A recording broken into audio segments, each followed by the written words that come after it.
मित्रांनो, आज आपण बनवूया खजूर बर्फी। बघूया त्यासाठी लागणारे साहित्य काय काय आहे। हे कट केलेले खजूर आहे, त्यामधले बिया असतात ते काढून घेतलेत आणि हे ओले खजूर आहे। हा पिस्ता आहे ज्याला बारीक कट करून घेतले आणि हा बदाम आहे आणि हा काजू आहे।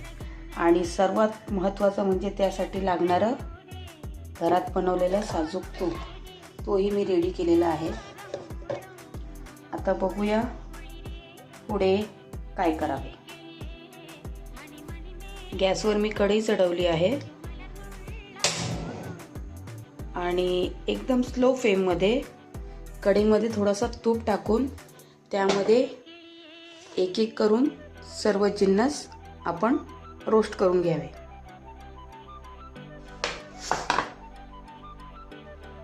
कढई तापल्यानंतर त्यामध्ये 1 चमचा साजूक तूप टाकून घ्यावे।